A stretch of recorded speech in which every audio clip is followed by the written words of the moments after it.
ವರಕ ನಮಸ್ಕಾರ. ತಾವೊಂದು ಕಾರ್ಯಕ್ರಮಕ್ಕೆ ಹೋಗಿದ್ರಿ ನರಸೀಪುರದಲ್ಲಿ. ಏನು ಕಾರ್ಯಕ್ರಮ ಅದು? ಅದು ಮಾನಸಿಕ ಆಸ್ಪತ್ರೆಯನ್ನು ಬಗೆಹರಿಸಲು ನಿಮಗೊಂದು ಅವಕಾಶ ಅಂತ ಒಂದು ಕಾಂಪ್ಲೆಕ್ಸ್ ನನಗೆ ಬಂದಿತ್ತು.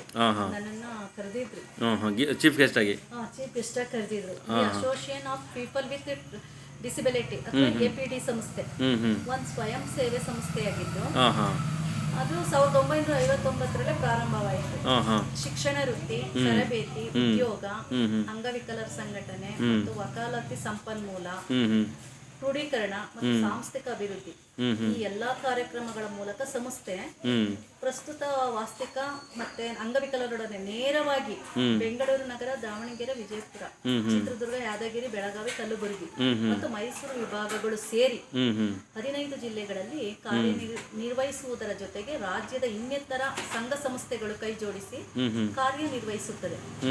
ಮೈಸೂರು ಜಿಲ್ಲೆಯಲ್ಲಿ ಸಮುದಾಯ ಮಾನಸಿಕ ಆರೋಗ್ಯ ಕಾರ್ಯಕ್ರಮ ಸಂಸ್ಥೆಯ ಒಂದು ಪ್ರಮುಖ ಕಾರ್ಯವಾಗಿದ್ದು ಪ್ರಸ್ತುತ ವರ್ಷದಿಂದ ಸಂಸ್ಥೆಯು ಜಿಲ್ಲಾ ಮಾನಸಿಕ ಆರೋಗ್ಯ ಕಾರ್ಯಕ್ರಮದ ಸಂಯೋಜನೆಯೊಂದಿಗೆ 200 ಮಾನಸಿಕ ಅಸ್ವಸ್ಥರು ಹಾಗೂ ಪೋಷಕರು ಜೊತೆಯಲ್ಲೇ ಕೆಲಸ ಮಾಡುತ್ತಿದ್ದೆ.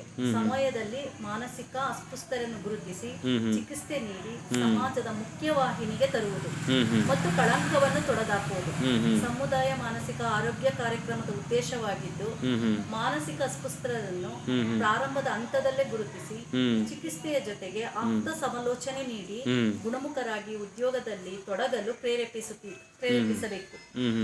ಈ ಮಾನಸಿಕ ಕಾಯಿಲೆ ಭೂತ, ಪೇತ, ಮಾಟ, ಮಂತ್ರ, ದೇವರ ಶಾಪದಿಂದ ಬರುತ್ತದೆ. ಮಾನಸಿಕ ಕಾಯಿಲೆಗೆ ಚಿಕಿತ್ಸೆ ಇದೆ ಅಂತ ಏನೇನೋ ಜನ ತಪ್ಪು ಭಾವನೆ ಮಾಡ್ಕೋತಾರೆ. ಆದ್ರೆ ಮಾನಸಿಕ ಕಾಯಿಲೆಗೆ ಚಿಕಿತ್ಸೆ ಇದೆ ಮತ್ತೆ ಗುಣಪಡಿಸುವಂತ ಕಾಯಿಲೆ ಎಂದು ತಿಳಿಯದೇ ಇರುವುದು. ಮಾನಸಿಕ ಕಾಯಿಲೆ ಸಾಮಾನ್ಯ ವ್ಯಕ್ತಿಗೆ ಬರುವುದಿಲ್ಲ. ಮಾನಸಿಕ ಕಾಯಿಲೆ ಲಕ್ಷಣಗಳೇನು ಅಂದ್ರೆ ವಿಚಿತ್ರ ನಡವಳಿಕೆ, ಅನಗತ್ಯವಾಗಿ ವಿಪರೀತವಾಗಿ ಮಾತನಾಡುವುದು, ಜಂಬ ಕೊಚ್ಚಿಕೊಳ್ಳುವುದು, ಬಳು, ನಗು, ಕೋಪಗಳಲ್ಲಿ ಏರುಪೇರು, ಹೆಚ್ಚು ಕಡಿಮೆ, ವಿಚಿತ್ರ ಮಾತು ಬದಲಾಗದ ತಪ್ಪು ಕಲ್ಪನೆ, ನಂಬಿಕೆಗಳು, ಕೇಳಿಸದ ಮಾತು ಕೇಳಿಸುವುದು, ಅತಿ ದುಃಖ, ಅನಾಸಕ್ತಿ, ಆತ್ಮಹತ್ಯೆ ಆಲೋಚನೆ, ಹರಪ್ರಜ್ಞಾ ವ್ಯವಸ್ಥೆ, ಗಲಾಟೆ ಮಾಡುವುದು ಮುಂತಾದವು. ಈ ಮಾನಸಿಕ ಕಾಯಿಲೆಯನ್ನು ನಮ್ಮ ಸಮಾಜದಲ್ಲಿ ನಿರ್ಮೂಲನೆ ಮಾಡಲು ಹಾಗೂ ಮಾನಸಿಕ ವ್ಯಕ್ತಿಗಳನ್ನು ಸಮಾಜದ ಮುಖ್ಯವಾಹಿನಿಗೆ ತರಬೇಕಾದರೆ ಸಮುದಾಯದ ಸದಸ್ಯರಾಗಿ ಕೆಳಕಂಡ ರೀತಿಯಲ್ಲಿ ಪ್ರತಿಕ್ರಿಯಿಸಿ ನೀವು ಸಮಾಜ ಅಭಿವೃದ್ಧಿಯಲ್ಲಿ ಪಾಲು ಹಂಚಿಕೊಳ್ಳಬಹುದು. ಈ ಒಂದು ಕಾರ್ಯಕ್ರಮ ಅಚ್ಚುಕಟ್ಟಾಗಿ ಆಯ್ತು. ತುಂಬಾ ಚೆನ್ನಾಗಾಯ್ತು ಈ ಕಾರ್ಯಕ್ರಮ. ನಮ್ಮನ್ನ ತುಂಬಾ ಚೆನ್ನಾಗಿ ಮಾಡಿದ್ರು. ತಾವು ಕ್ಯಾಂಡ್ಲಿಂಗ್ ಕೂಡ ಮಾಡಿದ್ರಿ ಅವತ್ತು? ಹೌದು. ಉದ್ಘಾಟನೆಗೆ ತಮ್ಮನ್ನು ಕರೆದಿದ್ರು? ಹೌದು, ಕರೆದಿದ್ರು.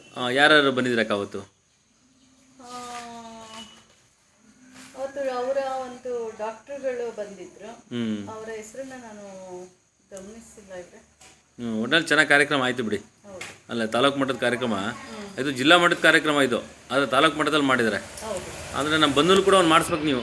ಯಾಕೆಂದ್ರೆ ತುಂಬಾ ಸರಿ ಕರೀತಾನೆ ಇದ್ರು. 4ನೇ ಸರಿ ಕರ್ತಿರೋದು. ಆದ್ರೆ ನಿನ್ನೆ ಬಿಡುವು ಮಾಡ್ಕೊಂಡು ಹೋಗ್ತೀವಿ. ಇಲ್ಲ, ಆ ಕಾರ್ಯಕ್ರಮ ನೀವು ಬನ್ನೂರು ಗೌರ್ಮೆಂಟ್ ಹಾಸ್ಪಿಟಲ್ ಸಭಾಂಗಣದಲ್ಲಿ ಒಂದು ಮಾಡಿಸ್ಬೇಕು ನೀವು.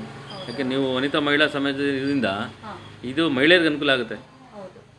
ತಾವು ಎಲ್ಲ ಹೋರಾಟ ಮಾಡ್ತಾ ಇದ್ದೀರಾ ಅಷ್ಟು ವರ್ಷದಿಂದ ಮಹಿಳೆಯರಿಗೋಸ್ಕರ. ಇದೊಂದು ಕಾರ್ಯಕ್ರಮ ಉತ್ತಮವಾದ ಕಾರ್ಯಕ್ರಮ, ಜಿಲ್ಲೆಯಲ್ಲಿ ಉತ್ತಮವಾದ ಕಾರ್ಯಕ್ರಮ. ಮತ್ತು ಇಲ್ಲಿ ಜಿಲ್ಲಾದ್ಯಂತ ಇದೆ ಅಂತ ನೀವು ಹೇಳಿದ್ರಿ. ಈಗ ಆ ಕಾರ್ಯಕ್ರಮ ಮಾಡಿಸ್ಲೇಬೇಕು ಬನ್ನೂರಲ್ಲಿ. ಯಾಕೆಂದರೆ ಎಷ್ಟೋ ಜನ ಮಹಿಳೆಯರಿಗೆ ಈ ಥರ ಸಮಸ್ಯೆ ಇದೆ. ಈ ಸಂಬಂಧಪಟ್ಟಂಗೆ ಯಾವತ್ತೂ ಒಂದು ಶಿಬಿರ ಮಾಡಿಲ್ಲ ಬನ್ನೂರಲ್ಲಿ. ಅದು ಮಾಡೋದು ಅನುಕೂಲ.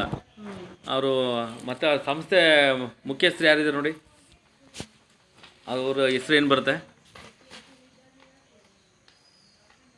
ಡಾಕ್ಟ್ರುಗಳೆಲ್ಲ ಬಂದಿದ್ರು ಹಾಗಾದ್ರೆ, ಮಾನಸಿಕ ತಜ್ಞರು. ರವಿ ಸರ್ ಅಂತ ಅವರು ತಾಲೂಕು ಅಧ್ಯಕ್ಷ, ತಾಲೂಕು ಇದರಲ್ಲಿ ಅವರು ಅಧ್ಯಕ್ಷರು.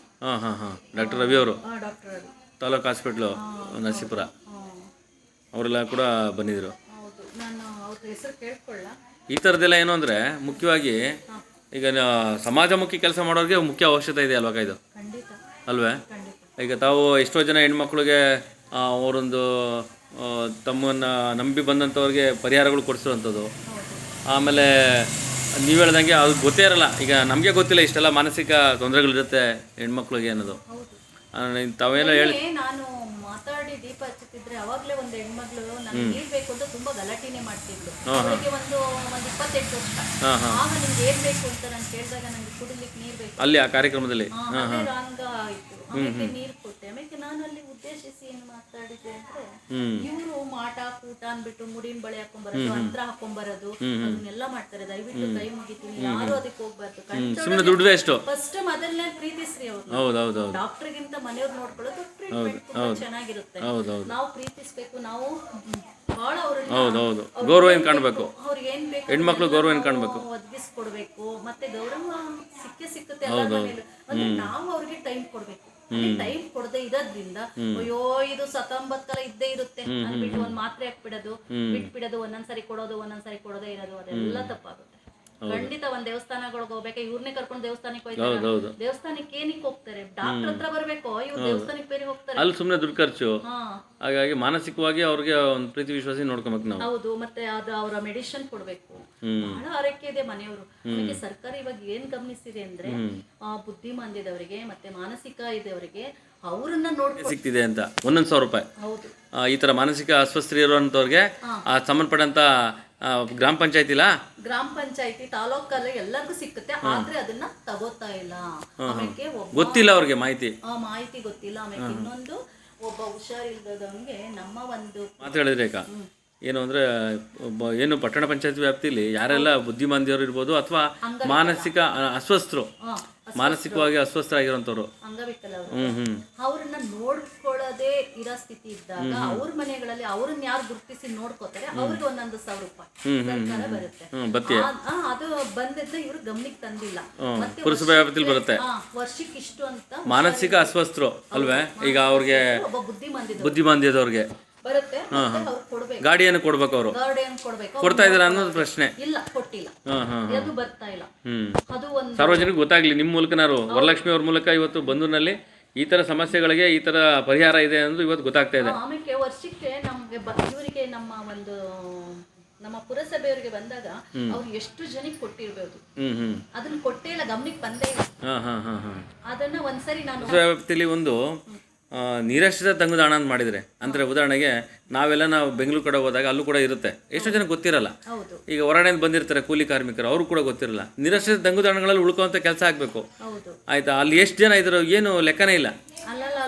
ಈಗ ನಿಮ್ಮನ್ನ ಯಾರೋ ಒಬ್ರು ನೋಡಕ್ ಬರ್ತಾರೆ ಕೊಳ್ಳೇಗಾಲದಿಂದ, ಲೆಕ್ಕ ಇಲ್ಲ ಅಂದ್ರಲ್ಲ, ಅಲ್ಲಿ ಗೆದ್ದಿರೋ ವಾರ್ಡ್ಗಳು, ಅಧ್ಯಕ್ಷರುಗಳು, ಉಪಾಧ್ಯಕ್ಷರುಗಳು, ಕಾರ್ಯದರ್ಶಿಗಳು ಆ ಕೆಲಸನ ಚೀಫ್ ಆಫೀಸ್ ಅವ್ರ ಮೂಲಕ ನಿಂತು ಮಾಡಿಸ್ಬೇಕು. ಏಕೆಂದ್ರೆ ಯಾವುದೋ ಊರಿನ ಬಂದಿರ್ತಾರೆ, ಅವ್ರಿಗೆ ಉಳ್ಕೊಳ್ಳೋಕೆ ಜಾಗ ಇರಲ್ಲ, ಮನೆಗೆ ಬರೋಕ್ಕೆ ಸಂಕೋಚ ಪಡ್ತಾರೆ. ಇದು ನಿರಾಶ್ರಿತ ತಂಗುದಾಣಗಳು ಮಾಡುವಂಥ ಕೆಲಸಗಳು ಮಾಡಬೇಕು. ಖಂಡಿತ ಮಾಡಬೇಕು. ಹಾಗಾಗಿ ತಮ್ಮಂದ ಒಂದು ಪರಿಚಯ ಆಯ್ತು ಈಗ.